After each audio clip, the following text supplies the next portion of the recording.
Greg Abbott has been shipping migrants, asylum seekers, migrants in general, to blue states for a while now. He's been busing them. On top of that, Ron DeSantis, who very famously and very classically loves getting in on like a good media, like a good rowdy media cycle by making a name for himself all the time, and he's done this time and time again, has decided to join in on the fun where he took some 50 Venezuelan migrants from Texas and flew them out to Martha's Vineyard. Now, Martha's Vineyard is a fucking island. It's not like, it doesn't have the capabilities of like dealing with a steady flow of migrants, obviously. But they could do that if they were, told ahead of time, which of course Ron DeSantis didn't do that because his goal was not to actually he did not have the best interest of the migrants at heart. He just wanted to use them as a political pawn. Okay. So that's precisely what they did. Yeah, the permanent population of like 15K people there, it's tiny. Exactly. And they're using taxpayer dollars too to be able to do this, which is really fucked up. Wildly funny that DeSantis flew migrants to Martha's Vineyard to serve as a paragon of liberal elite hypocrisy, but did not consider that almost no community would be as capable and inclined to take great care of their migrants than publicize the hell out of their own virtuousness. This is not a hit at the Martha's Vineyard residents. I'm very grateful for what they're doing. This is just a fact. Yeah, exactly. So there were a couple fucking L's there. The number one L was that, rich liberals love fucking doing shit like this. They love looking good. They love looking like they're better people than Republicans. And also on top of that, not everyone is a fucking piece of shit, Ron. So now Ron DeSantis looks like a fucking asshole. Because he is an asshole. And so does Greg Abbott. So it's like kind of blowing up in his fucking face. Let's take a look, though. This is what the White House said. Oh, I hope he goes to jail for fired this. Back at the Republican governors of Florida and Texas, accusing them of playing politics with human beings after they sent buses and planes full of migrants to Massachusetts and Washington, D.C. Senior White House correspondent... It looks good to Republicans, no? No, it doesn't. Which is why they're desperately trying to cut... Okay, you know what I'm watching right now? I'm watching Ron DeSantis and Greg Abbott doing human trafficking children, okay? Which is illegal for those of you who don't know. For just a fuck you and a haha, look at this politics thing. And I'm watching it blow up in their fucking faces because the migrants are actually getting taken care of by the blue states. Because they're using it partially because they're like nicer and also partially because they want the good PR as well. So it's blowing up in their fucking faces, which is why they're trying to desperately turn this into something it's not. That's why they sent in Fox News reporters to Kamala Harris's house, okay? That's why they sent Fox News reporters to Kamala Harris's house and not immigration lawyers.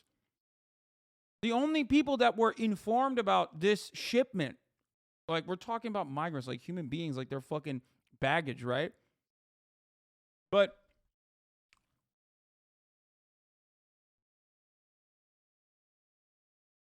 these guys sent Venezuelan migrants under false pretenses to different fucking states, telling them that there's housing and adequate, jobs and shit available, specifically lying to them, okay?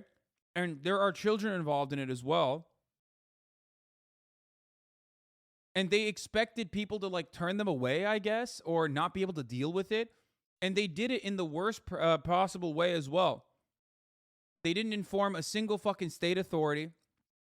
They didn't tell anyone that these migrants were coming, and they didn't send them to an appropriate place that could house them. They sent them to Kamala Harris's house, okay? Or they sent them to an open lot. And these guys can't even speak fucking English. They are legally within their rights to seek asylum, but they just got dumped in the middle of nowhere, okay? They basically invented a fake caravan, right? And they did this with taxpayer dollars, which is fucking ridiculous, right? So, and make no mistake, I mean, they only informed Fox News reporters that this was happening. They didn't tell anyone to help out the processing of all these people. They didn't like inform the state authorities so there was like adequate shelter readily available. And guess what? It didn't fucking work because they still found a way. People in Martha's Vineyard still immediately were like, okay, we'll figure it out.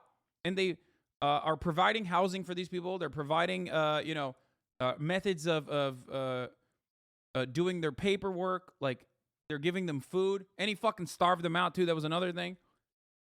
Not to mention lying about their addresses on the immigration papers. Shouldn't that be fucking illegal, too? Yeah, that's another thing. So it is insanely illegal. It's kidnapping. It's human trafficking. It's just straight up illegal. But as I talked about yesterday, like, people don't really care about it because it's happening to migrants. And Americans do not have the capacity to understand that migrants are human fucking beings. But here is the immigration attorney, Rachel Self, at St. Anthony's Church at Martha's Vineyard. And after interviewing the Venezuelan migrants about how they got here, she calls the entire ordeal kidnapping. Especially simple map of Martha's Vineyard and the United States, and a brief brochure containing snippets from the Commonwealth of Massachusetts website and instructions to change their address with USCIS when they relocated. This is especially troubling as anyone with even the most basic understanding of the immigration proceedings knows that USCIS was not the agency with whom the migrants would have to record their addresses and has nothing to do with their cases in any way. It is I don't know about trafficking, but definitely kidnapping. Bro, it is 100% trafficking. What the fuck do you mean? Clear that this was an intentional attempt to ensure that these migrants were removed in absentia when they failed to change their address with the proper agency. This was a purposeful derailment designed to prevent people from complying with federal immigration. Especially simple map of Martha's Vineyard. It's so bad that the founder of the Venezuelan group in Orlando is now against Marco, a 180 flip. At a press conference in Orlando condemning DeSantis' treatment of migrants, William Diaz, founder of Casa de Venezuela, shows this picture he took with Marco Rubio in the past and says Rubio has now abandoned the Venezuelan community. Yeah, Florida. Additionally ironic that Ron DeSantis did this, and he fucking called it and said that, there are greener pastures in Massachusetts and other places for you, implying that there is no green pasture in fucking Florida, which is literally like against the state building project of Florida. Florida has always been a safe haven for every fucking anti-communist migrant, dude. What do you mean? You, called your fucking state dog shit, which is hilarious. I agree. Okay? And 2, you did this in the state that has the most fucking anti-communist Cuban and Venezuelan migrant population. You fucking idiot. You're not in Alabama. You do this from Alabama, then, maybe the Purdue Chicken Factory is going to get mad at you because you took away their steady, fresh pool of labor, right? But overall, the people of Alabama are going to be like, yeah, that's right, whatever, roll tide, baby. You did this from the heart of, like, people that literally, the people that vote for you are people that look like that have that same fucking background, you idiot. I mean, I cannot comprehend a dumber fucking decision here. Like, it is, no matter how Fox News tries to flip this and act like, and remember, we watched it yesterday, okay? Fox News was there on site, and they were like, why is there no immigration lawyers here? Oh, and they came to Kamala Harris's house, ha, ha, ha. And it's like, dude, these are human beings that you're fucking with. Like, that is insanely cruel. That is insanely fucked up. And you personally made it so that it was as difficult as possible for them to, like, actually make this transition. You kidnap people and you ship them, you traffic them under false pretenses to a different fucking state. And now you're trying to make it seem like this was the Democrats' fault. Except it's your fucking fault through and through. And the Democrats are actually picking up the fucking slack here. And not only that, but it's, again, I think that this is another opportunity for the this is another situation where the Republicans overextended. Okay? Just like with the abortion thing. When Republicans act out on their genuine policy attitudes, their genuine policy provisions, when they act out on their cruel and inhumane desires, most Americans are going to go, that's kind of wild that you're doing that. It is, of course, hilariously unchristian-like, right? Obviously. So it is it deeply, deeply hypocritical from that front, too. But it's also, from an optics point of view, because that's all motherfuckers care about, from an optics point of view, it's also hilariously bad.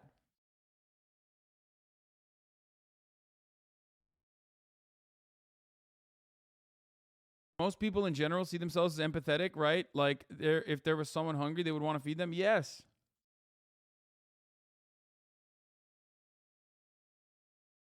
The planes. They were told that arrived last night, make it clear that they were lied to again. My call was this was going to fucking backfire, and a lot of you in the chat yesterday said, no shot, no shot. That's not true. You're wrong. You're naive. No, motherfucker, I'm not naive. I'm pretty realistic about this sort of stuff. They didn't take like rugged, criminal-looking people. They took literally anti-communist refugees escaping the treacherous, scary Maduro regime, okay? That makes up a pretty significant proportion of the fucking DeSantis right-wing voter base, okay? There's babies involved. There's little fucking children looking cute. They put microphones in their fucking faces. Of course that's going to look bad. It goes against the propaganda the Republicans cut nonstop. You can't empathize with these people. You can never show them in a positive light. You can never show their humanity. And they fucking failed. They did show their humanity.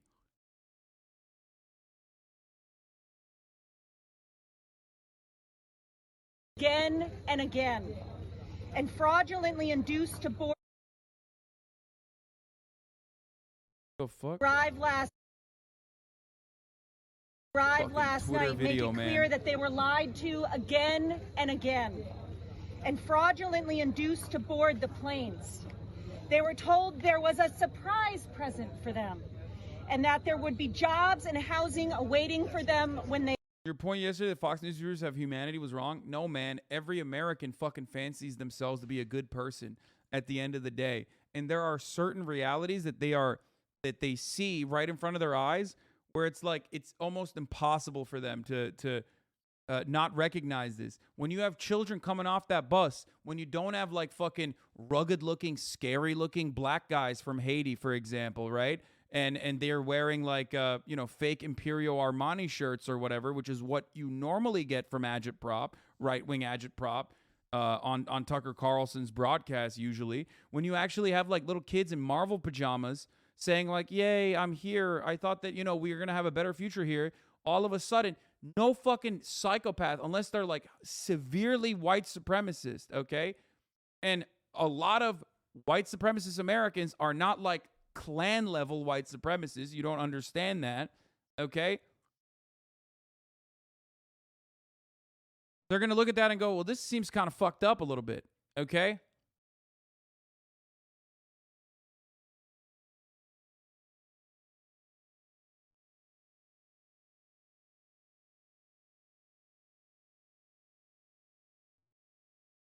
Also, it's really funny that people were writing this off as ultra leftos expressing skepticism that kind of polarized black and white morality and misunderstanding of pathos peak radlib behavior. Yeah, people fail to comprehend, though, that, like, even racist motherfuckers don't want to be called racist. They understand that white supremacy and racism is wrong. They might be socially conditioned into believing in it.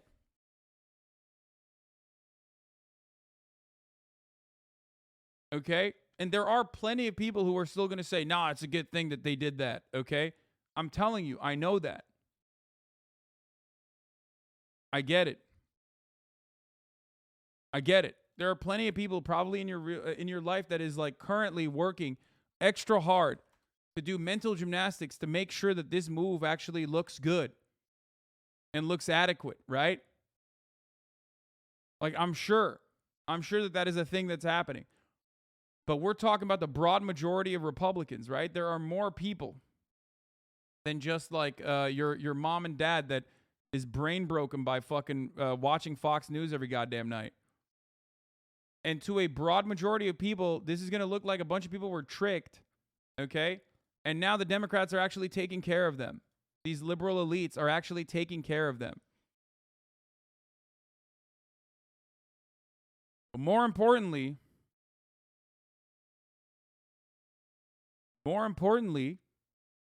okay,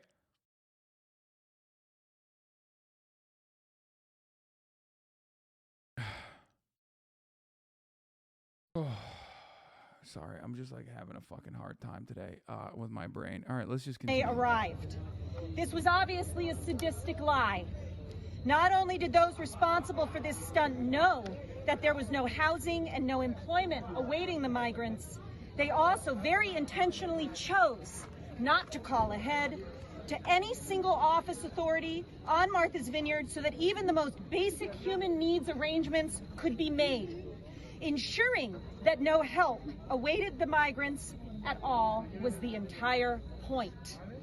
They were provided with a cartoonishly simple map of Martha's Vineyard and the United States and a brief brochure containing snippets from the Commonwealth of Massachusetts website and instructions to change their address with USCIS when they relocated.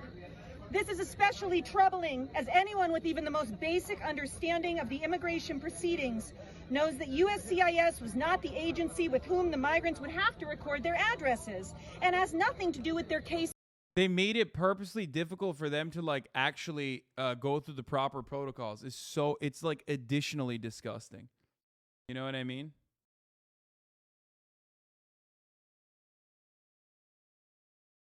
Okay, wait. Peggy plays Valorant? Shut the fuck up.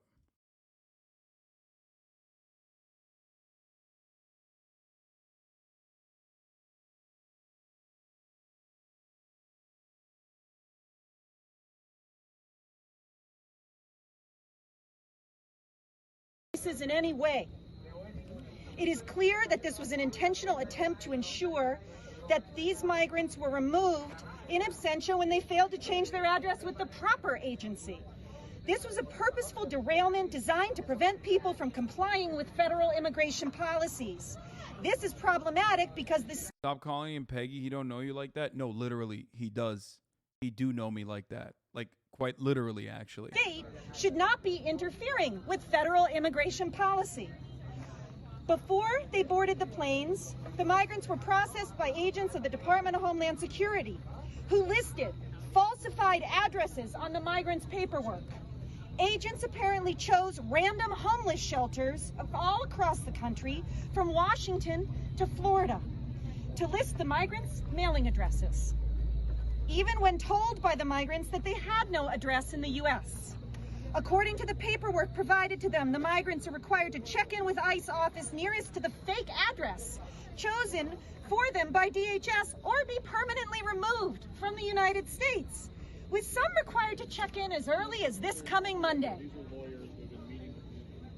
It could not be clearer that this is an attempt to ensure that these people are ordered removed, even as they try as hard as they can to comply with the instructions provided to them. There is no other reason to list as someone's mailing address a homeless shelter in Tacoma, Washington, when they ship him to Massachusetts. It is sickeningly cruel, throwing obstacles in the way of people fleeing violence and oppression, some of whom walked through 10 countries in the hopes of finding safety. It is shameful and inhuman. Many of these victims were deprived of medical care despite clear existing injuries. These are human beings. They didn't give them food, bro. They fucking starved them out.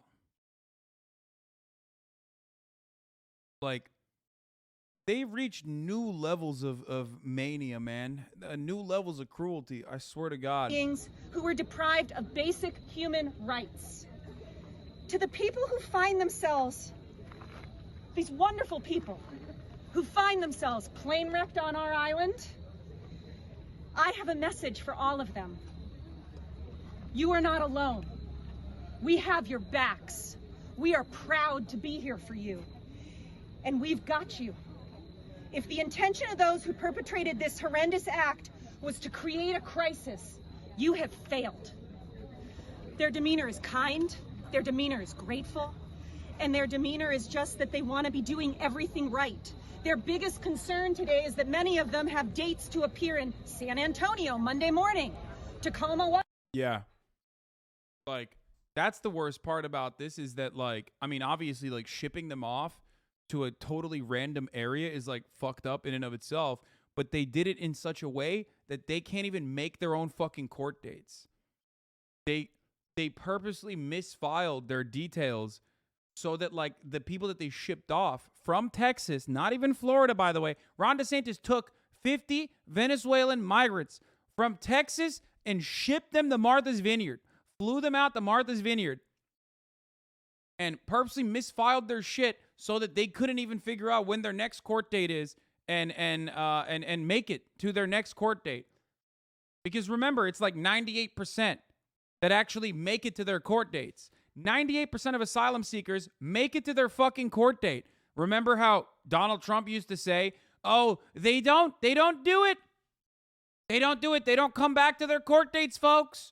And if they do, and then he changed it because people were like, well, guess what? That's actually not true. Everyone actually appears on their fucking court dates because it's a legal process, it's a legal proceeding, and they want to, like, actually be in the country, okay? Then he started saying, well, the ones that do are stupid.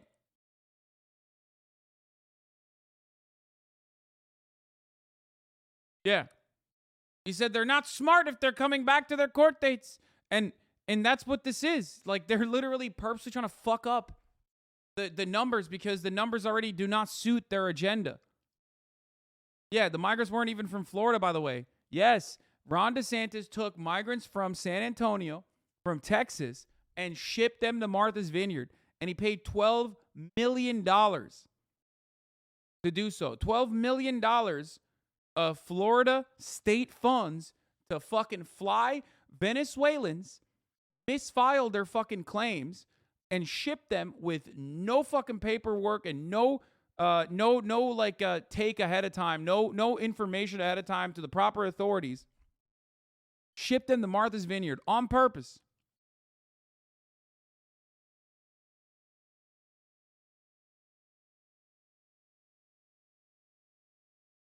If there was a fucking God, Ron DeSantis would be fucking struck down right now. If there was an adequate government, a real government that actually does government shit, Ron DeSantis would be in jail right now. He'd be in the court proceedings would have started already.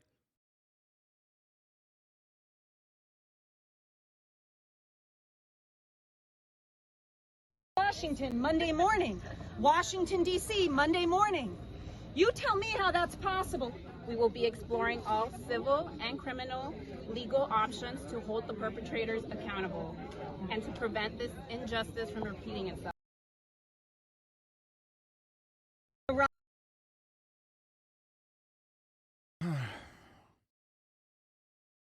It's just like I don't even know what to say. Like, but at least like some of the Venezuelan voters, which are right-wing voters overall, have pushed back on Ron DeSantis. But here, this specific segment of the government money that was seemingly spent making it reality 2 months later could use a lot more scrutiny. Anyway, when the GOP's do depraved stuff, is worth looking for the Fox host who suggested it. This is Tucker Carlson on July 26th. It's a natural. Joe Biden took 70% of the vote on that small Massachusetts island.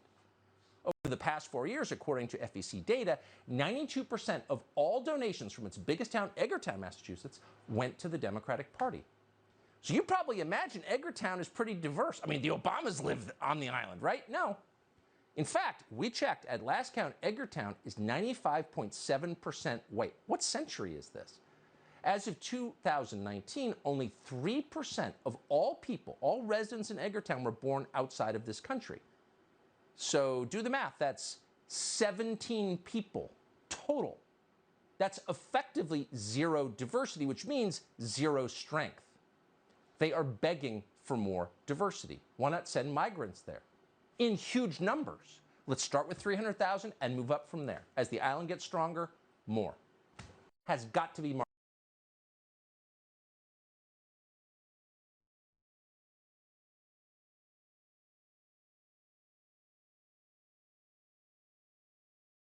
And now more stuff like this is going to come out. The Daily Beast reports a migrant claims to have been paid $200 cash by a mysterious woman named Perla to recruit people from a Texas migrant resource center to board a plane to Martha's Vineyard. What DeSantis and the others involved in this scheme did was unconscionable. It makes me sick. Yeah, How do you spend $12 million shipping human beings across the country without setting aside at least 5 to avoid the top of the hour ad break? Fuck you. God damn it, dude. Oh, no. Okay. Well, fuck yourself, okay? Absolutely fuck yourself. At the top of the hour, there's a 6-second ad break. If you no longer want to see those fucking ads, all you need to do is subscribe, which you can do for $5 or for free with a Twitch Prime. By connecting your Amazon Prime account to your Twitch account, you get 1 free Prime subscription a month. God damn it, dude. Holy fuck. Twitch Prime is free. You can also get gifted a sub if you're lucky. But Twitch Prime is free as long as you connect your Amazon Prime account to your Twitch account, where you get 1 free Prime subscription a month. Platinum Shire, thank you for the 5 tier 1 gift subs. Here's the 1-minute ad break now.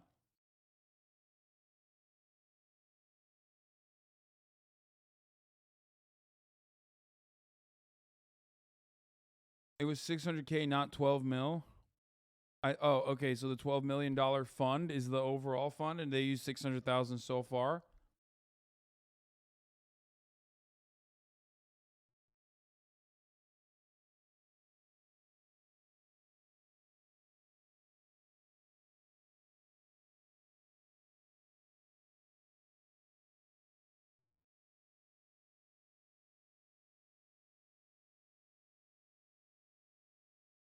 Were the people that put the fake addresses with the federal Homeland Security and Florida officials? We don't know yet.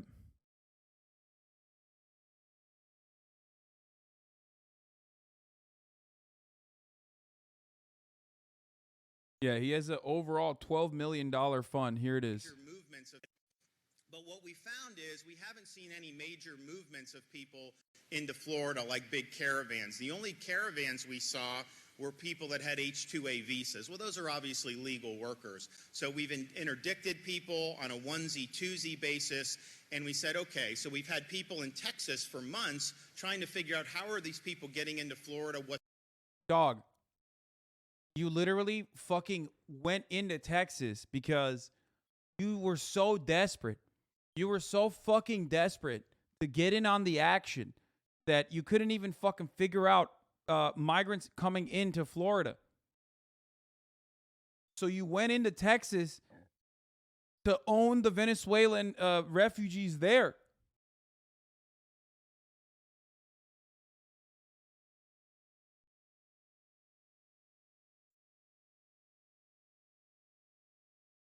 That's another crazy component of this. Like, they're not even fucking getting people from Florida. He like went in.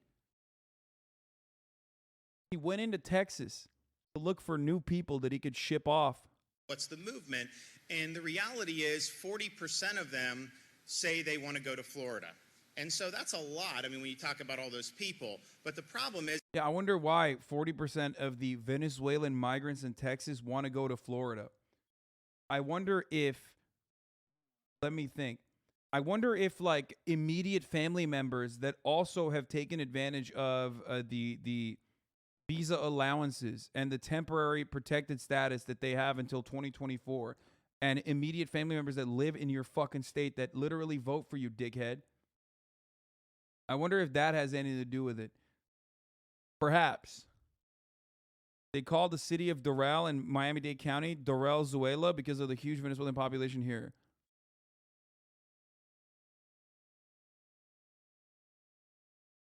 Ron won't answer questions, so we looked ourselves. Florida paid Vertol Systems $615,000 on September 8th out of the $12 million deportation fund.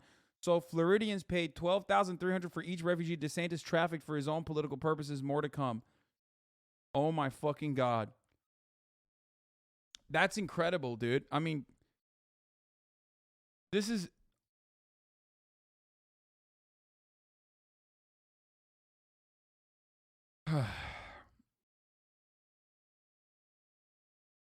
DeSantis should just deport all Venezuelan and Cuban migrants, legal or not, see how well future elections go for Republicans. I mean, dude, he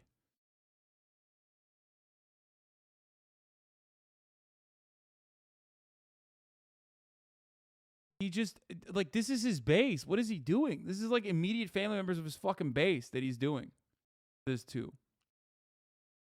Like, it is such a misstep on every front. Yes. So the governor of California sent a letter to the Department of Justice saying you need to prosecute Texas and Florida governors. And all I can say is I think his hair gel is interfering with his brain function.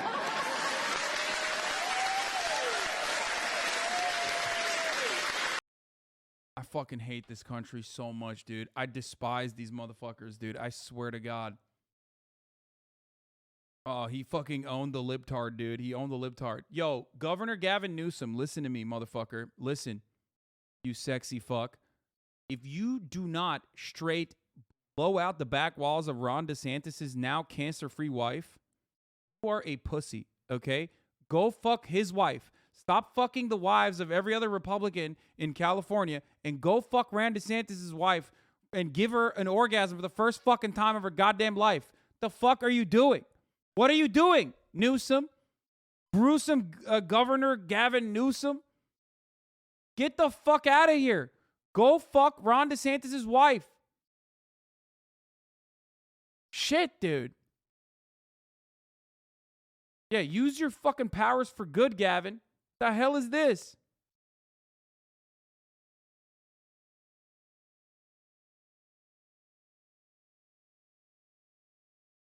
Start cucking Ron DeSantis and other political operatives within the GOP. Thanks, guys. Also, what an incredible fucking counter, dude. I mean, he just did not even address anything that that Gavin Newsom said about the criminality of the situation, and instead was just like, he has hair gel.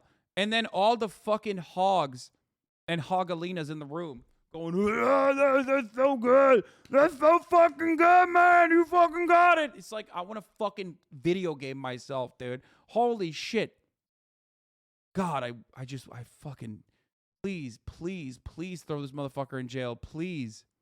That'd be so sweet. Is if they're coming in through with like 3 people in a car and they go through, it's hard for us to know because they're just coming into the state like any other car. So if there's not a big movement. So they've been in Texas identifying people that are trying to come to Florida and then offering them free transportation to sanctuary jurisdictions. And so they went from Texas to Florida to Martha's Vineyard with a flight. There's also going to be buses and there will likely be more flights. But I'll tell you this. The legislature gave me $12 million. We're going to spend every penny of that to make sure that we're protecting the people of the state of Florida. Yeah, protecting them from Venezuelan migrants escaping communism, by the way. Remember, because, like, obviously I don't give a shit about the whole, like, escaping communism narrative.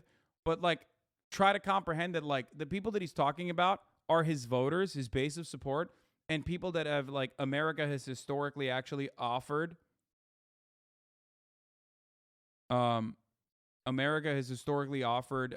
lenient temporary protection status to. They have it until 2024, okay? And Florida has been built on this principle, like Cubans and Venezuelans especially. Okay? So him shitting on this idea is kind of funny because, like, no matter how much cognitive dissonance dumbass fucking older reactionary Cubans have towards other migrants, because they were afforded an incredible asylum opportunity, right? It's going to be pretty fucking hard for them not to comprehend that these are literally other Venezuelans. You know what I mean? Like, that's your cousin. That's your family members. That's people that look like you. That's people that are coming from the same background as you. It's going to be hard for Venezuelans not to realize, like, oh, shit, Venezuelans in Florida, not to be like, that's kind of fucked up, as I was saying. And it turns out they are actually pushing back a little bit on this.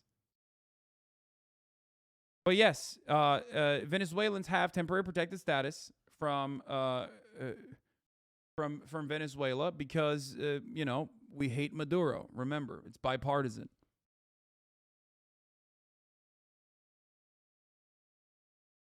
The only people ever afforded the wet foot, dry foot policy hate other immigrants. Cubans are the most fucked immigrant group. I mean, yes, Cuban immigrants and Venezuelan immigrants have a different status, but especially Cuban immigrants have a different status in the state of Florida, where they were afforded complete asylum and naturalization opportunities. And for that reason, they recognize that difference in treatment and pretty much, overlook the difference in treatment when they're shitting on other migrants coming in.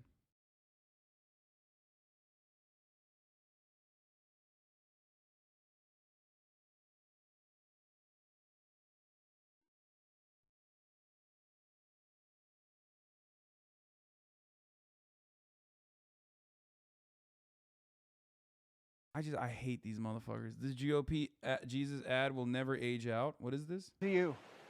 Whoever welcomes one of these little ones in my name might be letting in a murderer or a drug. Let's get her to a detention center. So we can figure out what's going on. I mean, I do love right-wing Jesus. Like, supply side Jesus is like a pretty funny fucking meme. The idea that, like, sorry, as a matter of fact, I will not be healing the lepers today because it doesn't seem like you had Jesus coverage. I mean, this is an old meme at this point.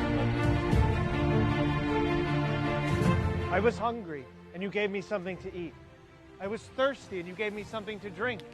And behold, now I'm all lazy and entitled. You shouldn't have done that. Do unto others as you suspect they might want to do unto you. What is a man profited if he gain the whole world but lose his soul?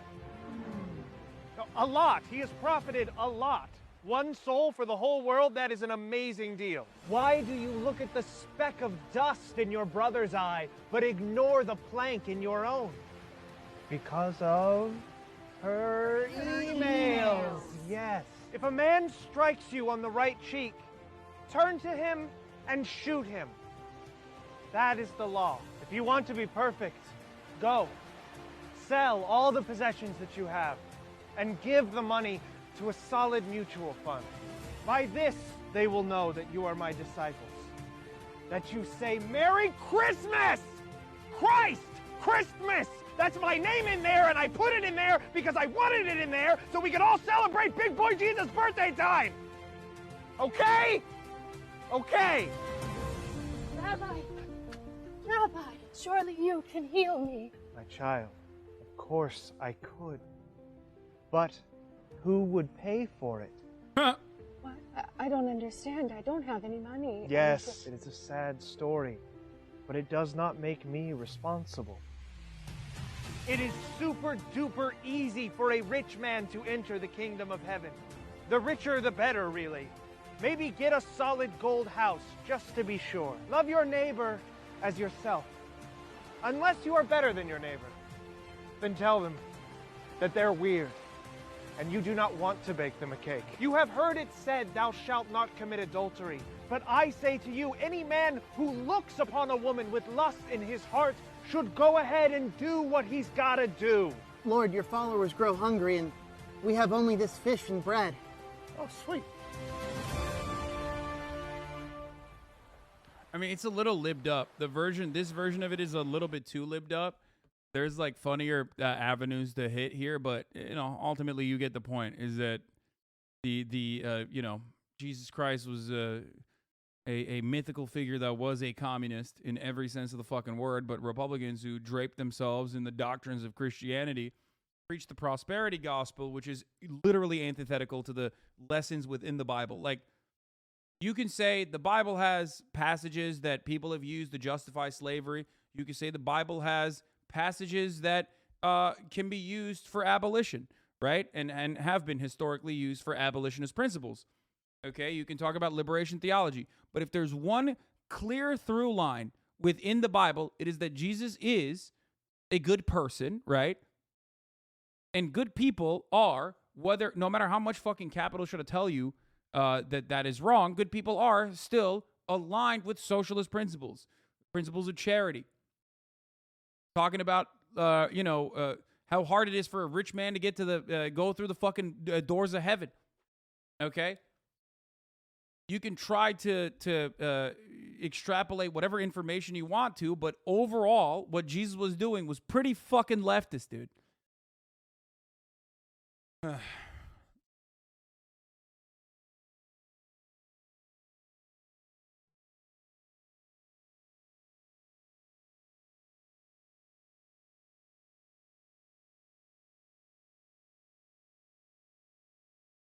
Mary Bruce starts us off. Good morning, Mary. Good morning, George. This is an audacious stunt. Republican governors using thousands of migrants searching for a better life to make a political point about immigration. I mean, I can't even fucking get over this, dude. I mean, this is literally the most anti-Christian thing you could do right here. Attempt to up the pressure on Democrats in the White House and highlighting what is a very serious issue. And this morning, the president is now responding, defending his policies and calling this Republican tactic reckless and un-American. Overnight, President Biden taking on Republican governors, accusing them of using human beings as political pawns. Republicans are playing politics with human beings, using them as props. What they're doing is simply wrong. Biden responding as conservative governors send more and more migrants from strained border communities to liberal strongholds. An effort to spotlight immigration 2 months before the midterm elections. Hector Miguel Donere didn't know where he was going. They said that they were taking us somewhere where there is refuge, a lot of help, especially for the children that were traveling with us. But when he stepped off the bus in Washington, D.C. yesterday, he was outside one of the city's most famous residences, the vice president's house. One of thousands of undocumented migrants bused to Washington by Texas Republican Governor Greg Abbott. Hours before his bus arrived, 2 private chartered jets from San Antonio made a surprise landing on the wealthy island of Martha's Vineyard, carrying roughly 50 migrants, including several children, sent by Florida's Republican governor and presidential hopeful Ron DeSantis.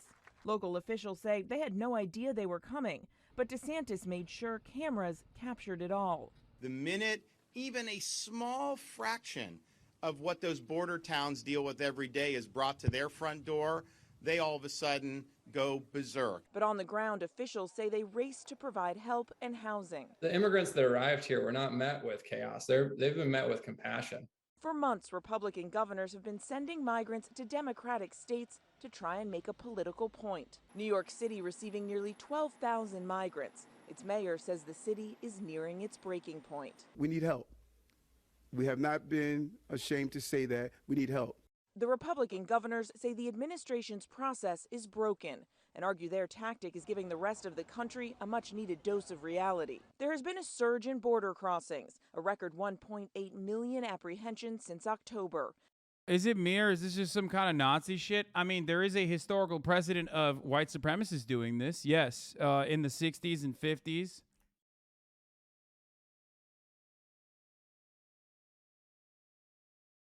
They did this to black people in the southern states.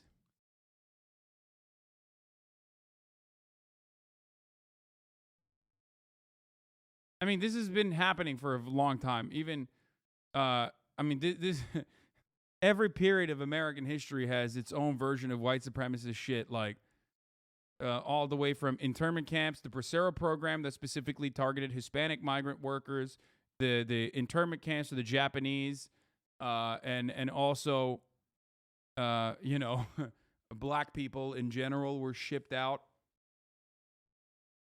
from southern states to northern states. This has always been a part of you know, American white supremacist history. So I don't even know where the fuck to start and where the fuck to end. A trail of tears for the indigenous population. Like it's easier to find a time. Actually, no, I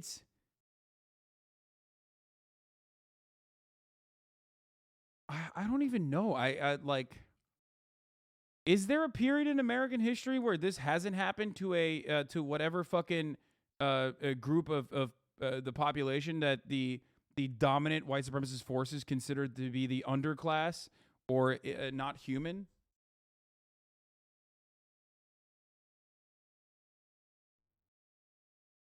Oh yeah, here it is. Reverse freedom rides, an echo of Martha's Vineyard migrants flights 60 years ago. Here it is. Okay. Tricked by segregationism and promises of work and housing, black families were dropped off in Cape Cod with nothing. Eliza Davis was bewildered the day she arrived in a wealthy tourist town in Cape Cod. An agricultural worker, she had been promised work and housing if she took a free trip to another state. Days later, disembarking with her 8 children, she had little idea where she was, that a president had a family compound down the road, or that she was a pawn, as locals told the New York Times, in a political stunt. Davis, 36, was not among the migrants who arrived on Wednesday on Martha's Vineyard, a resort island off Cape Cod, where former President Barack Obama has a home. She was a black woman from Alabama, busted and abandoned in Hyannis, Massachusetts in 1962, not far from the holiday home of President John F. Kennedy. Today's migrants at Martha's Vineyard are now being transported to the same Cape Cod military base that housed the Reverse Freedom Riders decades ago. That's what it was called. It was part of the so-called Reverse Freedom Rides arranged by white segregationists in 1962 in retaliation for the Freedom Rides of the previous summer, when black and white volunteers rode buses through the South supporting desegregation. The plot was organized by white supremacist Citizens Council in Arkansas, who bought radio ads and made flyers advertising the opportunity to African Americans. They focused on recruiting men with criminal records and single mothers with a lot of children, cynically presuming white liberals would welcome them the least.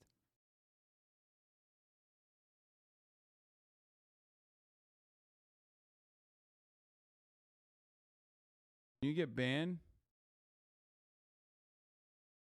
What? Are you leftist, or are you leaving us in the dust when shit goes down? Bro, this guy does not deserve any more attention. Where's the railway strike news, brother? I thought you were left. You can get banned for asking questions. Oops, so long freedom, I guess. Hey, you fucking idiot. I talked extensively on the railway strikes yesterday, and I talked about this issue as well. We will cover the railway strikes more today, but there is, like, the only difference between you in this circumstance is that you can yell at the fucking TV and the TV responds to you. You fucking idiot. Shut up. Let me go through the fucking news stories in the way that I want to. Holy fuck.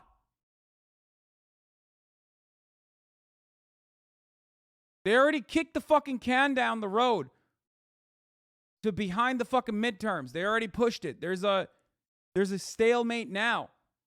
But I mean, or rather, there is a transitional period.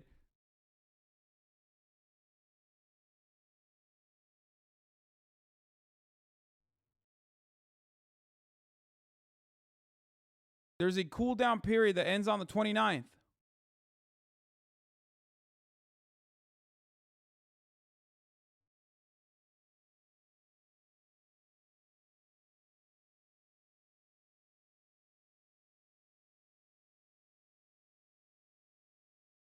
Actually, criticizing trafficking migrants is not a leftist thing to do. Yeah, exactly.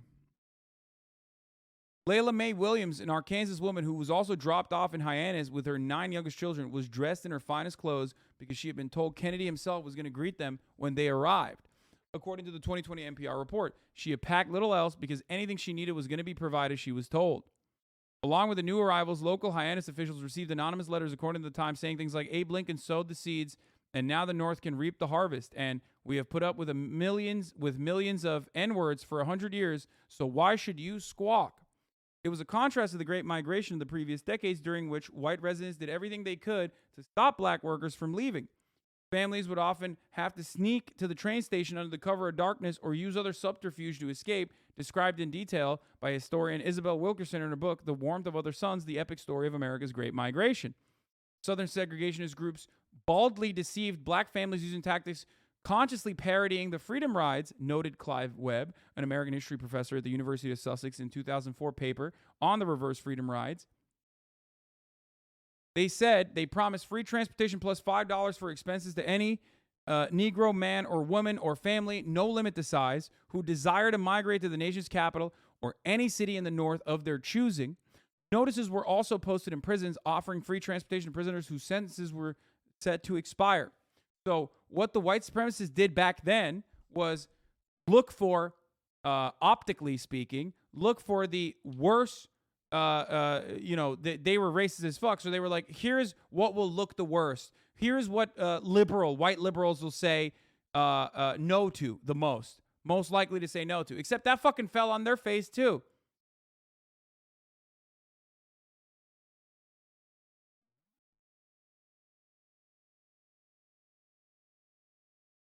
Laptop my family was using to con the ad system is no longer bringing the money, and it's got all you Twitch's hacked nonsense is out in the wild.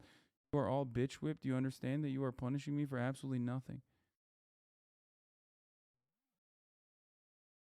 Dude, take a week off, man.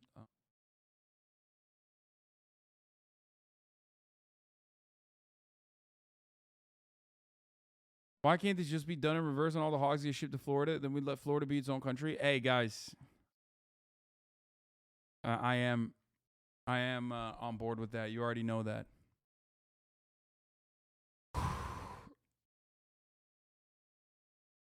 Listen, if you're not taking your medication, I suggest you do, okay? All I'm going to say.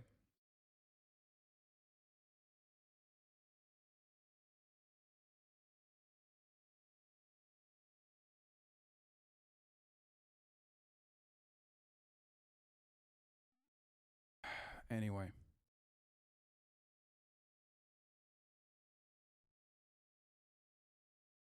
Then, as in now in Cape Cod, many residents of Hyannis met the riders with open arms. A local committee formed to provide housing, clothing, and money for the new arrivals. Davis and at least 50 other, including 33 children, were housed in the dormitory of a nearby community college. Others were housed in private homes, and later, a nearby Army barracks that was used until they could be placed with jobs and housing in the surrounding area. Those Army barracks are being used again, for the record. Massachusetts Governor John Volpe condemned the rise as traffic in human misery. They're doing that again. The only way to meet such cruelty is by wisdom and love. Episcopal Bishop Anson Phelps Stokes Jr. told the Associated Press he urged the residents to show understanding and compassion. The welcome was not universal. When Massachusetts governor asked for federal help, the Kennedy administration declined. Kennedy called it a rather cheap exercise, but otherwise avoided the issue. Shouts out to the fucking Kennedy admin for that one, by the way. In New York, a few dozen black people arrived from Louisiana. City officials paid the bus fare for at least 6 to return to their home state, according to the Times. Some of the Southerners sent to Hyannis got jobs as cooks or chambermaids or in candle making factories, according to the 1964 column in the Boston Globe. When the summer ended, the jobs in Hyannis dried up. All but one family left. Victoria Bell, who appears in the photo at the top of the story, lived in Hyannis for the rest of her life, working as a nurse to the elderly and volunteering to help the poor, according to news clippings in the Barnstable Patriot. At least one of her children made the honor roll at school, and some still live in the area. Bell died in 2000.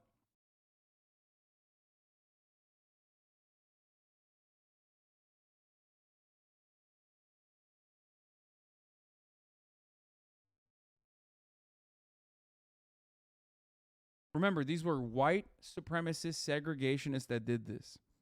Within a few years, Layla Mae Williams and her kids ended up in a Boston housing project where the family struggled without nearby relatives. One of her daughters told NPR's Code Solution 2020.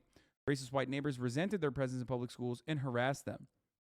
Reverse freedom rides ended up backfiring politically, Webb argued, because even moderate segregationists were put off by the cynical manipulation of poor African Americans. Remember, moderate segregationist was a term. Do you understand? We're talking, and like I said, like, moderate segregation is just such a profoundly fucked up take, but it is the reality, because American history and American culture is guided by white supremacist fundamentals. Do you understand?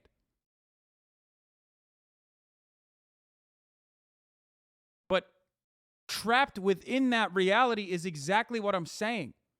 People who literally are like, I'm a moderate on segregation. We're like, yeah, it's kind of fucked up what you did to those black folk. You get it? You understand? Do you see what I'm saying here? Because ultimately, even back then, people were like, I'm not racist. How dare you say that? Separate but equal.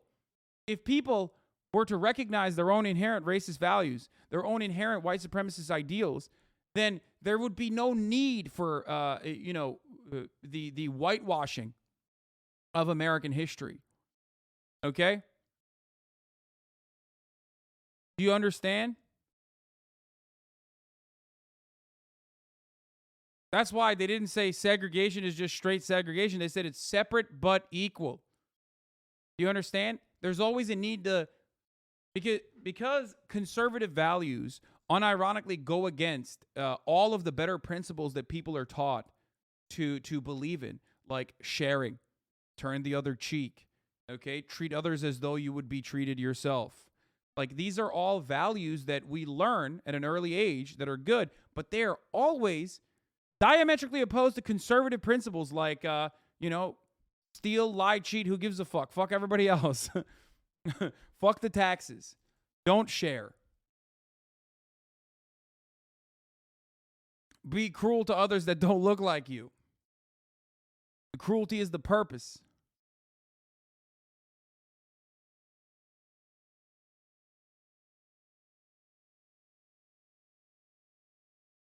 because it is completely opposed to what it takes to be a good person.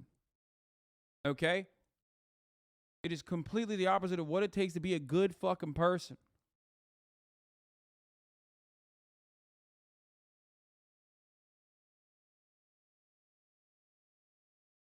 Which is why people still otherwise consider themselves to be empathetic and kind and nice individuals. So when they see someone getting duped like this, even then they're going to be like, this is fucked up. Look. The scheme had never been condoned by the better thinking people here. New Orleans radio and television station WDSU denounced the campaign as sick sensationalism bordering on the moronic. A Gallup poll published in June 16, 1962 showed widespread disapproval of the council's tactics among white Southerners. In the end, only about 200 people were ever sent on the reverse freedom rides, far fewer than the thousands of migrants who have been transported north of D.C., New York, and now Massachusetts in the past few months. If you've ever heard conservatives talk about how nice they are, they oftentimes will talk about how much they give to their church and how much philanthropy they do, right? Why do those things matter? Those things matter to them. Ultimately, they do think that they're nice people. So when you very openly are like, nah, this is not nice, we're going to do like really horrible shit, even some conservatives are going to turn around and be like, wait a minute, okay, that's a little fucked up.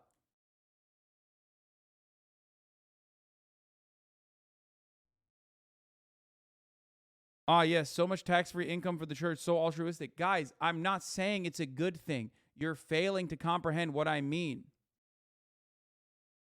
Do you understand? You are not seeing the larger, broader picture, and that is how people view themselves. Every person view themselves as a nice person from their own perspective, regardless of how fucking racist their attitudes might be. So when you see an immediate contradiction within how people fancy themselves and what their political representatives are doing on their behalf, some people are not going to like that. That is part of the reason why I am saying that this is one of those things that could potentially blow up in Ron DeSantis and Governor Greg Abbott's face. But there's still going to be plenty of conservatives that say, nah, fuck that. Okay? There's still going to be plenty of conservatives that look to this and go, no, this is great. This is actually so good.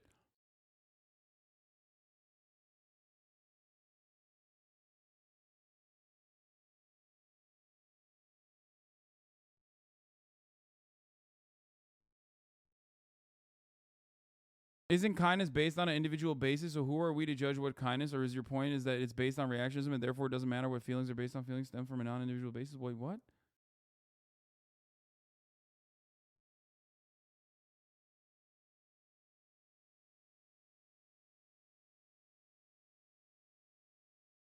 We already saw an example of this.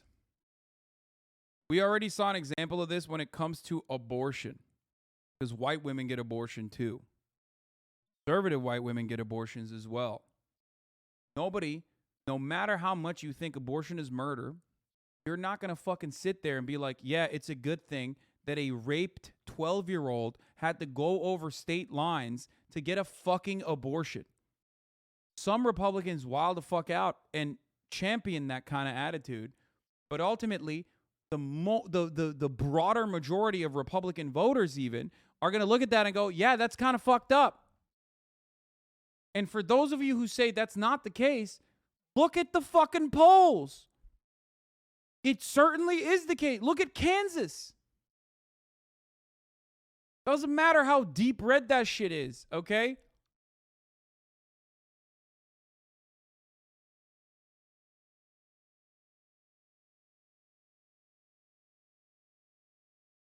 You can say they don't care. You can say that they don't care and Trump supporters don't care. And you might know Trump supporters that don't care. But the broader majority of people that are otherwise not super politically motivated, that don't really look into this, but are just like repeating shit that they've learned from other people or, things that they've seen on a Fox News coverage, those people still have the capacity to turn around and be like, yeah, this is kind of fucked up, actually. You're not going to hear that on our hyper-partisan news cycle. But ultimately, plenty of people plenty of people still fancy themselves to be good people, and they do see things like this as a misstep. They do see things like this as too far.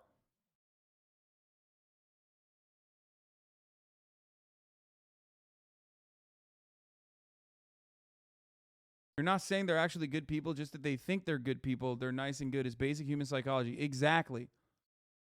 And there are, no matter what happens, there are certain things that you do, right, that will trigger people. Like the inherent contradictions in the actions of political representatives will sometimes genuinely pose a threat. Okay? Will genuinely be so obvious, so apparent that even people that fancy themselves as good people, regardless of being Republican or regardless of having like white supremacist and misogynistic takes, will still go, that's fucked up. That's too much for me.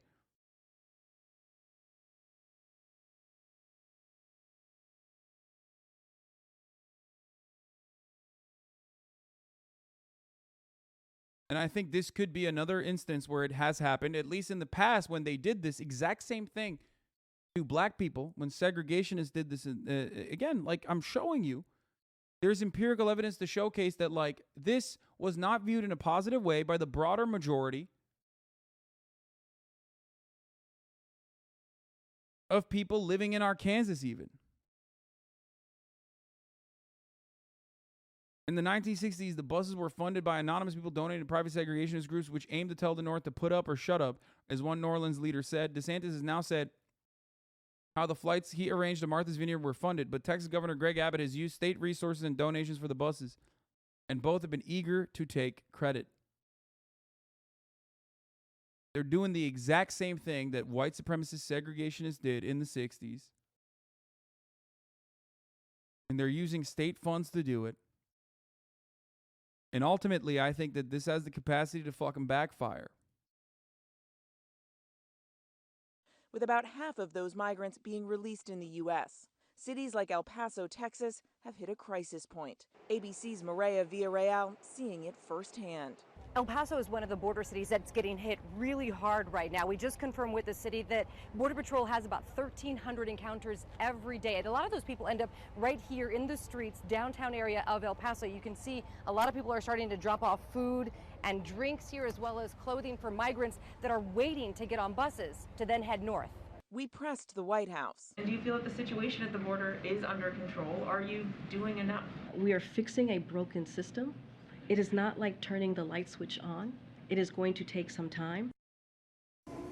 Now, the White House says the Trump administration is responsible for that broken system, and they do admit there is a lot more work that can be done here. But the president says that Republicans have shown no interest in actually solving the immigration problem through legislation. George, it's one of the many reasons the president is saying that the upcoming midterm elections are so critical. Right, and hard to imagine anything happening before those elections. By the way, liberal media is unironically framing this in the most like right-wing way possible, which is really fucked up.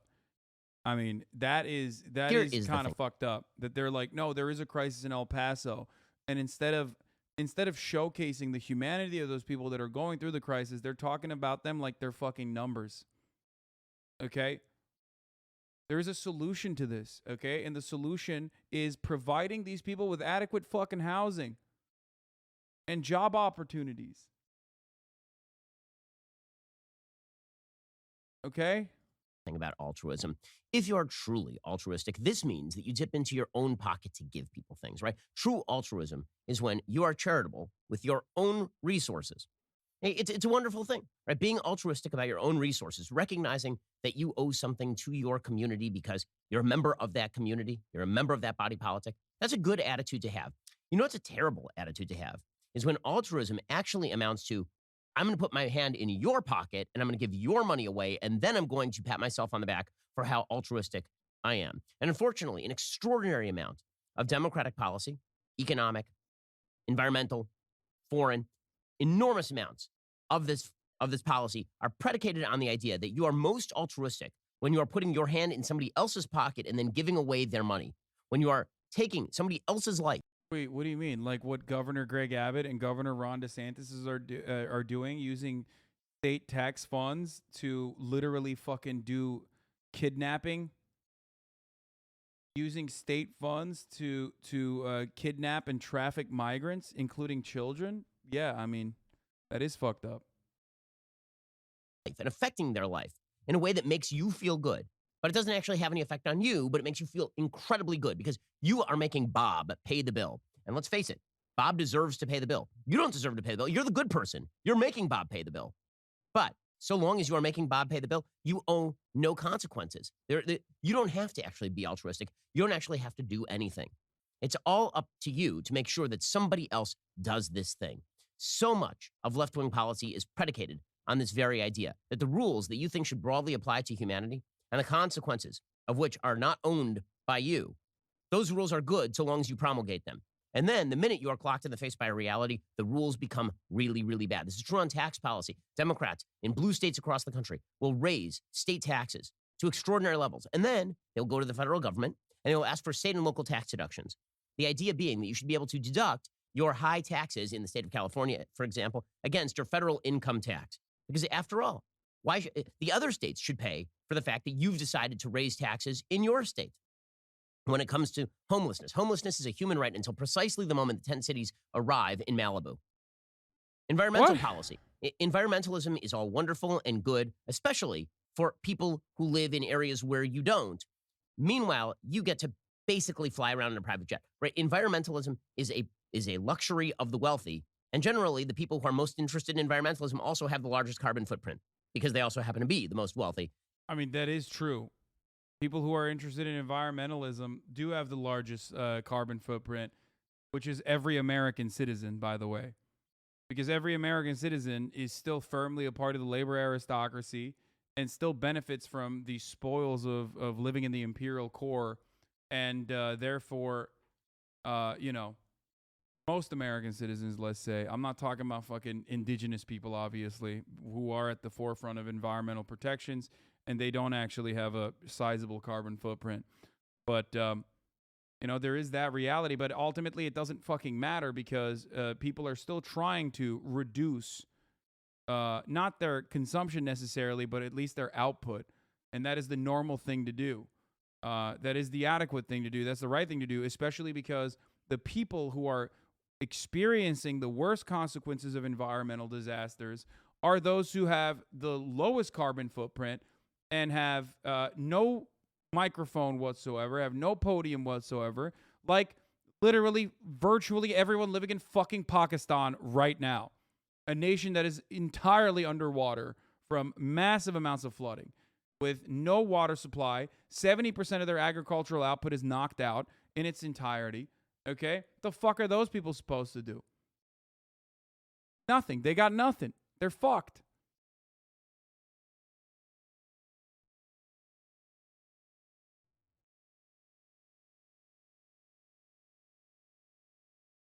It's just...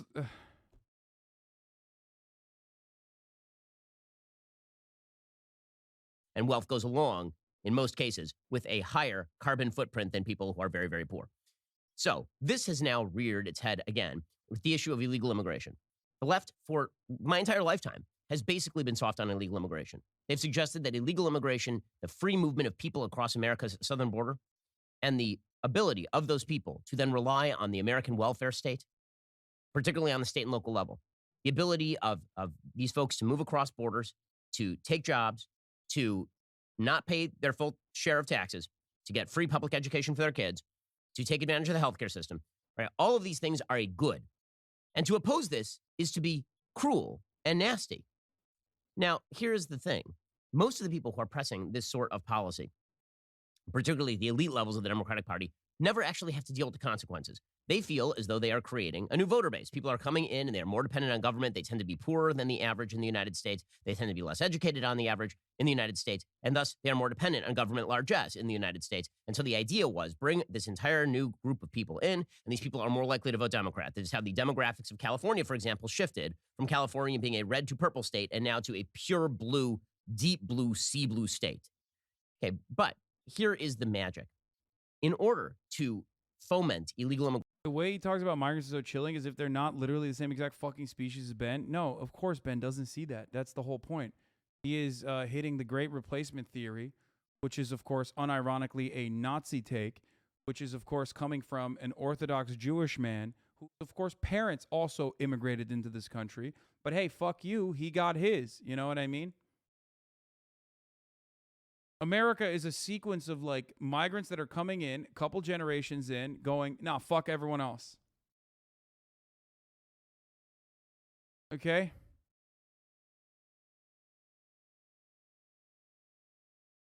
And he also does not think that. He does literally not think that they are human beings, for the record. Immigration, what you really have to do is you have to suggest that border towns in Texas have to deal with it. And certainly not Barack Obama up in Martha's Vineyard. Certainly not Kamala Harris over at the Naval Observatory. Here's the issue with what Ben is saying. I mean, other than everything, right? The idea that like undocumented migrants are exclusively a burden on states like Texas is so fucking stupid. You just used California. You just talked about California, one of the wealthiest fucking states. Texas is as well. Like, what the fuck are you talking about? You think California doesn't have a steady flow of migrants coming in? So how is California able to work through that, whereas Texas is not? It's a burden for Texas, but not for California? Is that what it is? Where do you think California is on the map, you fucking idiot? Where?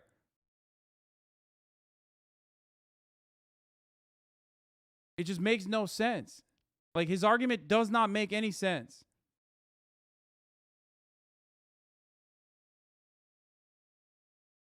Immigrants, including illegal immigrants, statistically boost the economy. That's legit Econ 101. I know. Libertarian, by the way, but no free travel libertarian, which is hilarious.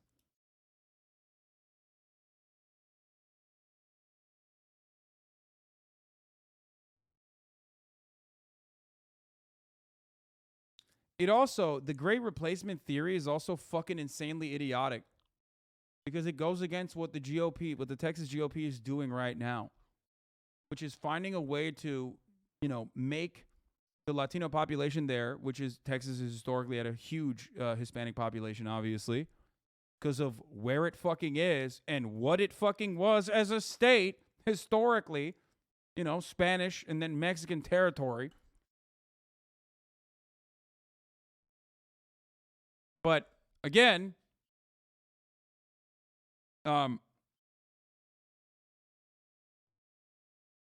Texas GOP is working on ways to, you know, get the Hispanic population to vote for the Republican Party, which they are relatively successful on, partially because the Democrats absolutely suck. Even right-wing think tanks couldn't debunk that Econ 101 take on immigrants, economically net positive. Yeah, of course. That's why they try to fucking lie and say like, oh, they're doing crimes and shit. But again, that's why they always act like migrants are a monolithic force for evil. They're coming into the country to do crimes, or they're coming into the fucking country to steal your jobs or something, or they're coming into the country to like vote for the Democratic Party.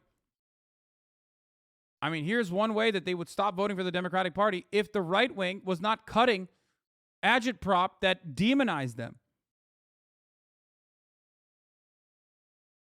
You know? That's one quick way.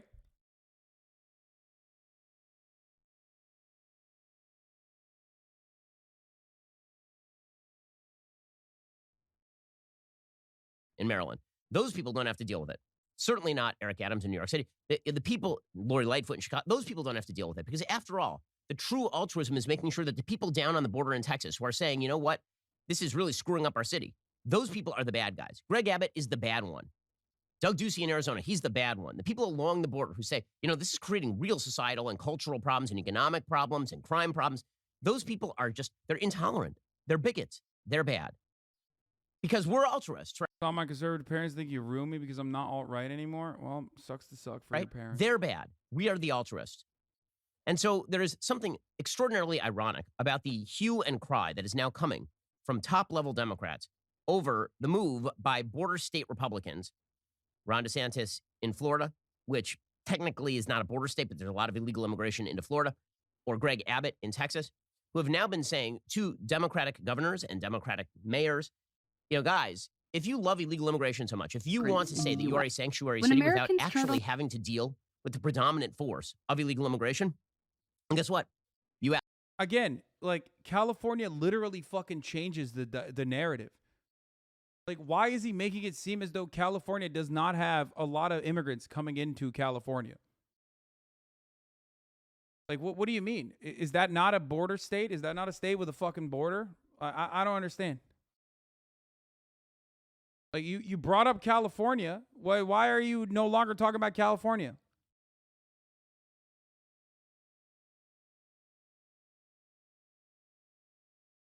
They're gonna be hitting that fucking line so hard, dude. They realize that like the abortion issue is one that is getting them absolutely fucking cumstered in the polls. So they're trying to find a new one. They're trying to create a new issue.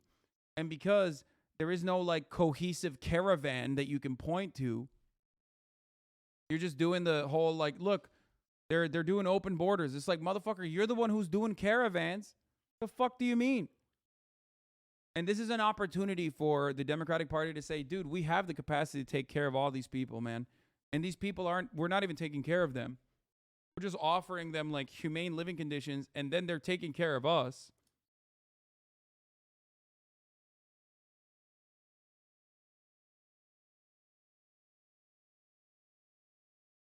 Because immigrants are an overall net positive to the economy. Right?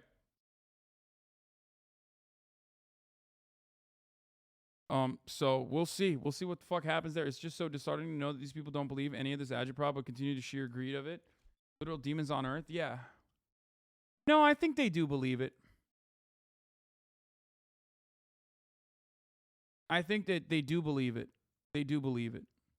You asked for it, you got it. And so Greg Abbott and Governor DeSantis, they've now been sending illegal immigrants to deep blue areas where they support sanctuary cities and open illegal immigration. They've been saying, now we'll see how much you like it.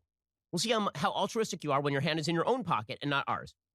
We'll see how kind and charitable you are with your own resources and how much you like illegal immigration when it actually affects you. We'll see how much you... Why does Ben act like undocumented immigrants don't fucking exist in any of the states other than like border states? Or why does he also act like at the top of the hour there is no 60-second ad break that's coming? And if you no longer want to see those ads, all you need to do is subscribe, which you can do for $5 or for free, by the way. Ben doesn't want you to know that. Okay? Yeah, get fucked. Get fucked. I'm back, baby. I'm back. I'm back. I'm back. Or that you can avoid those ads if you get gifted a sub if you're lucky.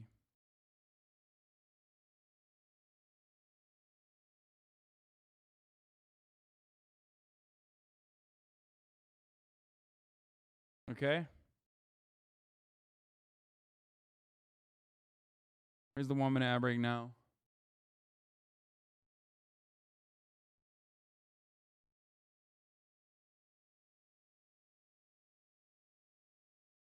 Jace2571, thank you for the 5 gifted subs, allowing 5 people to no longer see the ads.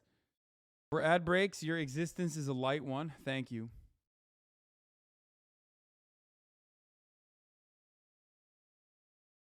Ah.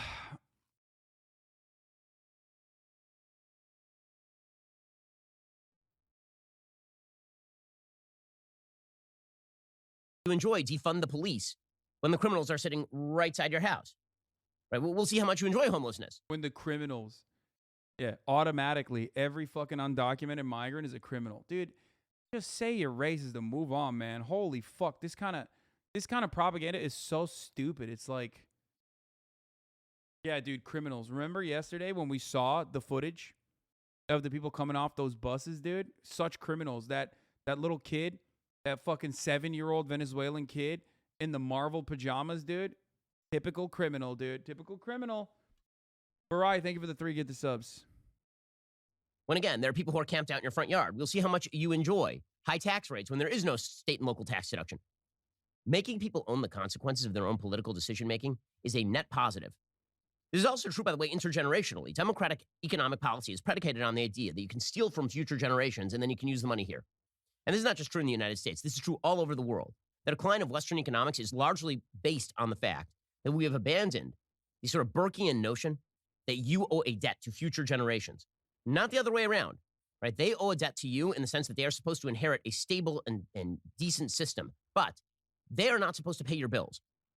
It is a fundamental fact of morality that a parent is supposed to provide for the child, and that typically speaking, only in old age are children supposed to provide for their parents. But the idea is that not that you burden your unborn grandchildren with debts they are never going to be able to pay. And yet we have broken that intergenerational barrier. We've destroyed that morality. And so now we have basically impoverished our children and grandchildren on the back of extraordinary levels of public and, yes, private debt here in the West. And that is why you're seeing low rates of economic growth across the West. And this has been true for at least a couple of decades. So making people own the consequences of their decisions in the here and now is a very good way of forcing better policy. So I'm very much in favor of Ron DeSantis, for example, sending a couple of charter planes of illegal immigrants to Martha's Vineyard. And what's hysterical about this? So there's video that emerged yesterday of this happening. Fox News had the video. Apparently, Governor DeSantis sent a couple of charter planes filled with illegal immigrants to Martha's Vineyard in Massachusetts, right? Is the playground of the rich and famous. Barack Obama should have plenty of place. I mean, he should have lots of room on his estate. He's got a 29.3 acre estate on Martha's Vineyard, which must have cost a fairly large fortune. According to the governor's communications director, Taryn Finsky, she said, yes, Florida can confirm the 2 planes with illegal immigrants that arrived in Martha's Vineyard today were part of the state's relocation program to transport illegal immigrants to sanctuary destinations. States like Massachusetts, New York, and California will better facilitate the care of these individuals who they have invited into our country by incentivizing illegal immigration through their designation as sanctuary states and support for the Biden administration's open border policies. As you may know, in this past legislative session, the Florida legislature appropriated $12 million to implement a program to facilitate the transport of illegal immigrants from this state consistent with federal law. The office of Massachusetts Governor Charlie Baker responded to the after-hours email saying the Baker-Polito administration is in touch with local officials regarding the arrival of migrants in Martha's Vineyard. At this time, short-term shelter services are being provided by local offices. The administration will continue to support these efforts. Here's a little bit of the video of the charter planes arriving in Martha's Vineyard.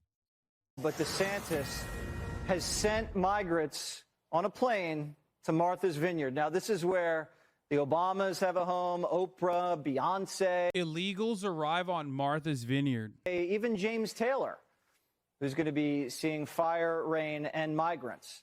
Not to mention Rosie O'Donnell. I mean, everybody basically that you know on the left has a home there. Do you think they're going to be embracing their new neighbors? You know, these are all sanctuary cities until they're in their sanctuary. Right. I doubt they'll embrace them.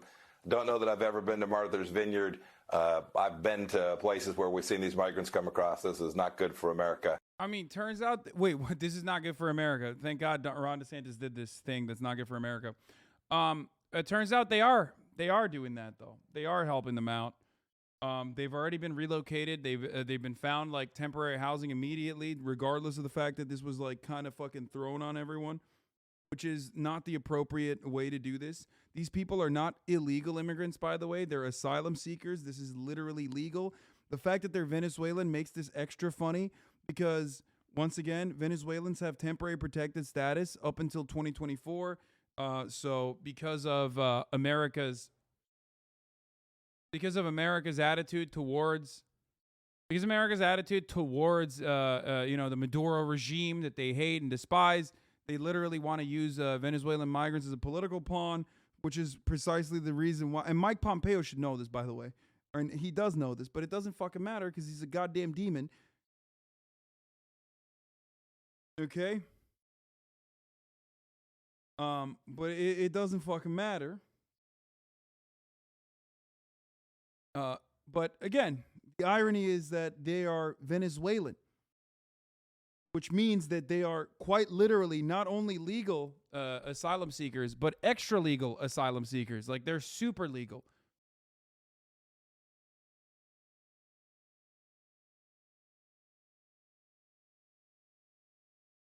How can you accuse someone of a crime on national television? I don't know. They're also, how can you ship someone by lying to them over to a different fucking state, an entirely different state? How can you traffic children? Well, you can do whatever the fuck you want to migrants. Because Americans are, you're literally so stupid, bro.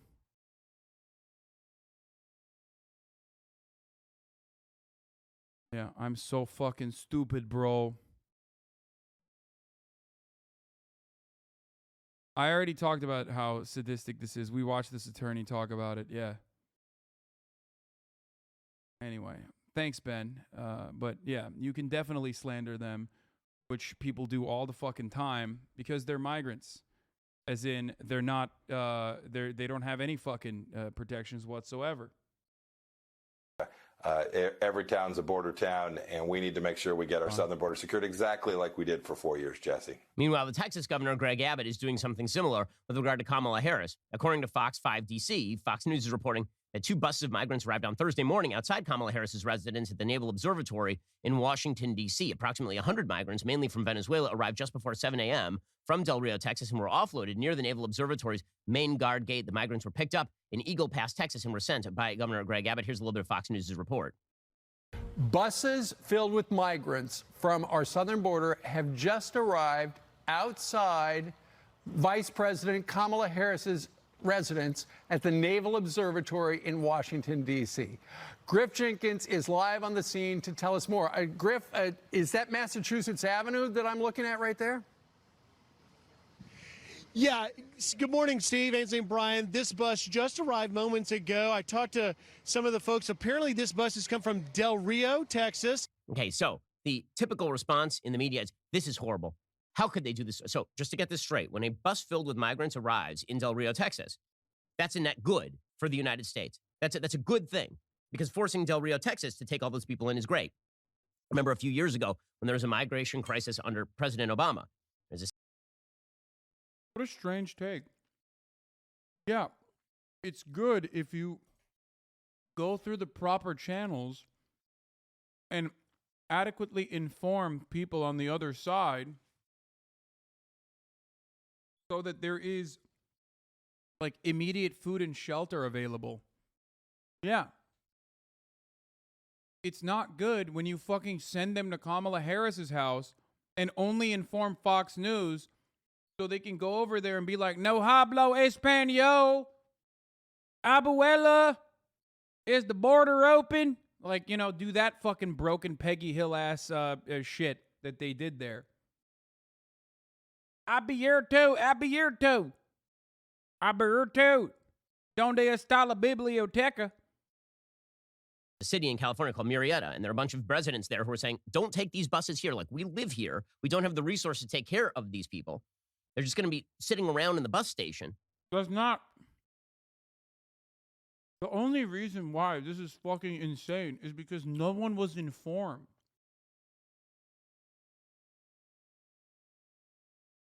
These people, when they come in through El Paso, have proper protocols to go through, which every single one of these fucking people had actually gone through.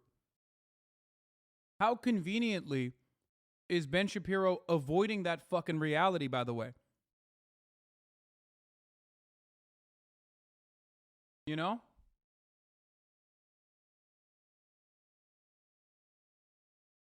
And we don't know who they are. We don't know their backgrounds. We don't know how to feed them. And the people of Murrieta were treated as though they were terrorists. Like, how dare these people not just, I mean, don't we have a statue? And on that statue, it says that we should take in our tired, our weary, our huddled masses yearning to be free. Right? Don't we have, I mean, the Statue of Liberty, the Statue of, okay, now, this has been a typical Democratic talking point for a very long time, but it turns out that the Statue of Liberty is in New York. Right? Okay, fine. So if we send the migrants to New York, then presumably everything should be hunky-dory, right? If we send the illegal immigration wave that has been fostered by this administration, we're talking in excess of 1.3 million illegal immigrants have entered the country since Joe Biden took office. And that is not counting the gotaways, which could be up to another million. And when you have that many people who are arriving and they are swamping border towns, those towns don't have the resources for them. So why not send them? I mean, income inequality, guys. Equity. Why not? I have literally no problem with taking migrants, legal asylum seekers, and relocating them to greener pastures. Okay? There is no issue with that whatsoever. As long as people are adequately informed ahead of time. Okay? These are people who are already going through the legal process. It doesn't even fucking matter. The legality in the situation is something that you can offer to every single migrant that's coming through the American borders. It's just that Americans do not want to do that. Many asylum seekers themselves would most likely take up that opportunity because opportunity is what they are looking for. Okay?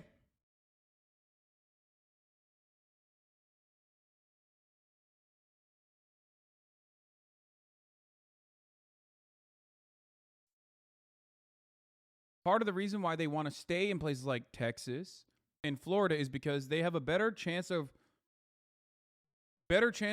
getting work and have a support system because they already have family members there. Why would you rip them away from that if they can become more valuable contributing members to society in places like that? It's not like these places do not need the extra help. They certainly do.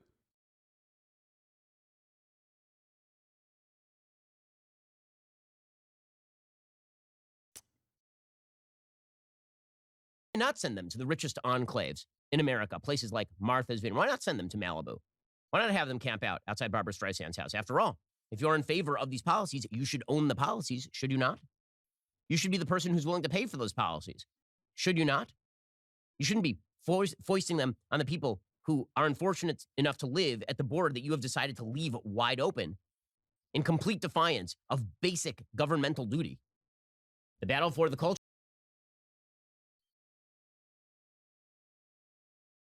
That's great. At this stage, it kind of doesn't matter what is actually happening on the ground because Republicans can put a spin on it no matter what. Significant. Anyway, let's take a look at my favorite king, a legend, Donald Trump. Okay? Donald Trump has been popping off. Oh, wait, sorry. But let's watch the law that broke U.S. immigration first, and then we'll get to Donald Trump. In the early 1990s, one contentious issue was hard to miss: immigration. Is immigration good for America? The federal government won't stop them at the border. You spend $5.5 billion a year to support them. There's a right way, and there's a wrong way. At the time, there were around 5 million undocumented immigrants in the U.S., and most Americans saw immigrants as a burden on the country, taking jobs, housing, and healthcare, and thought immigration as a whole should be decreased. Our country is invaded by immigrants who are like cancer cells. That same year, Republicans ran on a tough on immigration platform and took control of Congress. Democrats were pushed to adopt tough positions on immigration, too. We are a nation of immigrants, but we are also a nation of laws. In 1996, President Bill Clinton signed a major piece of legislation, the Illegal Immigration Reform and Immigrant Responsibility Act, or... I love when people say, we're a nation of laws, as you're literally signing a new law to be unnecessarily harmful and violent towards immigrants. Okay. Yeah, we are a nation of laws. And you had every opportunity to write a law that was humane. And you chose not to do that. The fuck do you mean we're a nation of laws? IRA. Its goal was to decrease the number of undocumented immigrants. It did the opposite.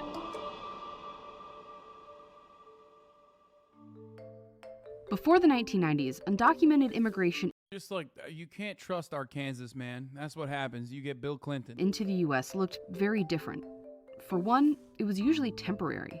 People used to go back and forth across the border. They would go north and, for the harvest, and they would earn some money, and they would go back to Mexico. And if they wanted to come live permanently in the U.S., there were a few legal channels, but not many. If they married an American citizen, they could get lawful status. Or if maybe their brother was a citizen already, he could sponsor them. Or an employer could. And these could be done after they were already living in the U.S. undocumented. Before 1996, the threat of deportation was relatively low. People were commonly deported for committing a crime, and it was mostly limited to major crimes like murder or trafficking. But IRA, together with other 1996 laws, drastically expanded deportable crimes to even minor infractions like shoplifting. It was also retroactive. So say it's 1976 and someone is caught stealing some albums from the mall. They wouldn't be deported. Over the next 20 years, they never commit another crime. But after 1996, they could be deported because of that old misdemeanor. And not just if they were currently undocumented. This applied to immigrants with lawful status too. And previously an immigrant... Yeah, free flow of commerce and traffic over borders, surprisingly, with no restrictions, surprisingly created a system where migrant workers could go back and forth and help out the Mexican economy on top of the American economy.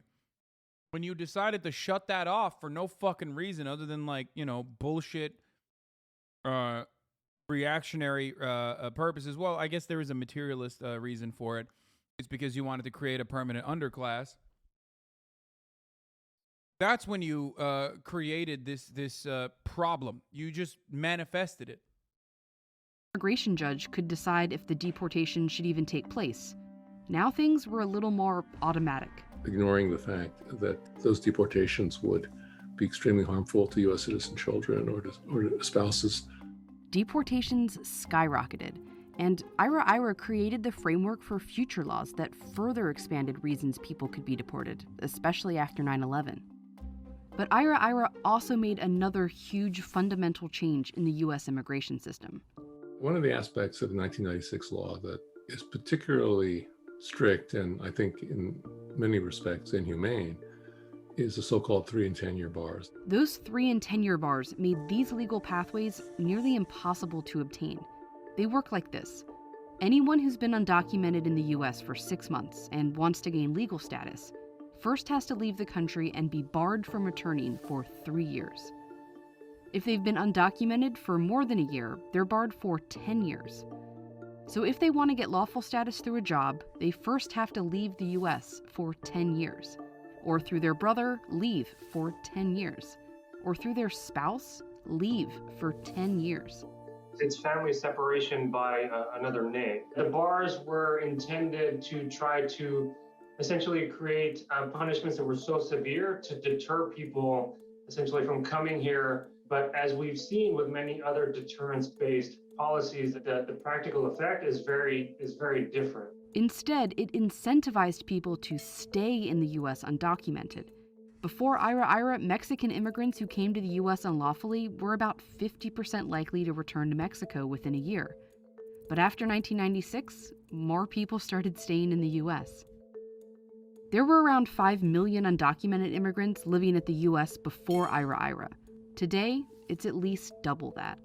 And we are somehow surprised by this outcome. This is of our own doing. Laws like IRA shaped the way the U.S. focuses on immigration enforcement as a deterrent. But really, it proved that stronger enforcement doesn't actually stop undocumented immigration.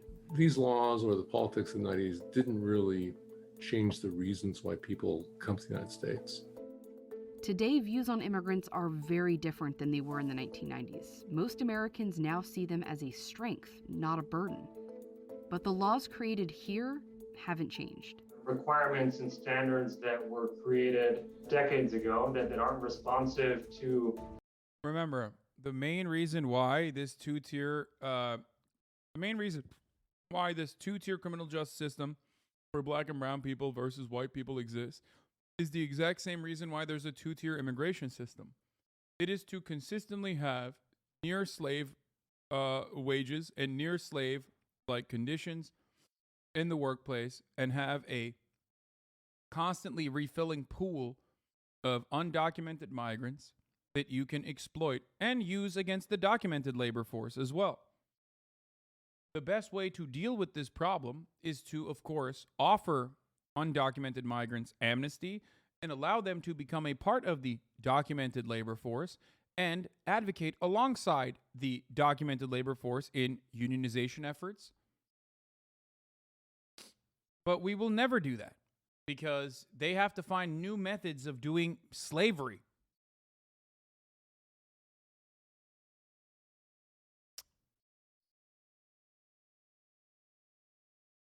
A lot of the studies that we talk about right now with respect to the economic boon caused by undocumented migrants relies on that 2-tier immigration system. Okay?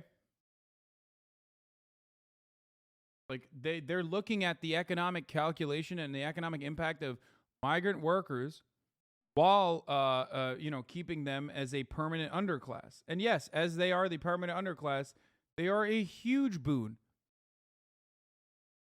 So it's this self-fulfilling prophecy almost.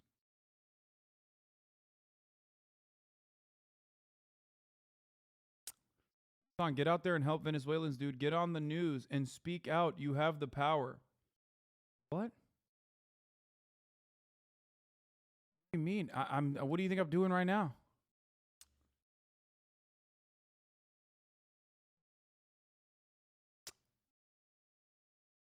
If Americans were truly hyper-nationalistic and truly as racist as Tucker Carlson is, like in a sense where they just literally do not want, like Oregon style, they just did not want any black or brown people in their vicinity, then we would be murdering the business owners that have baked into their profit margins the tiny amount of fines that they have to pay every time they call ICE on themselves. Okay? They would literally straight up jail the business owners, effectively destroying any opportunity that migrant workers could potentially have. But we don't do that because the whole purpose of that racist agitprop is to create this never-ending cycle of a permanent, the creation of a permanent underclass.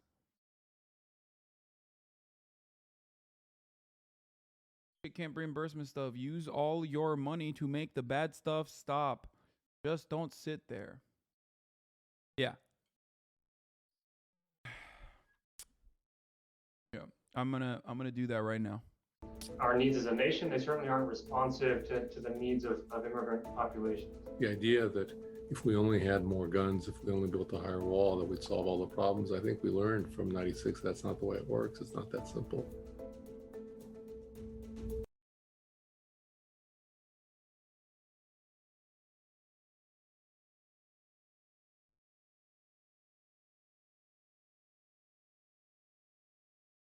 Don't make migrants illegal. Make it illegal to pay undocumented migrants less than the American citizen working right next to them. Yeah,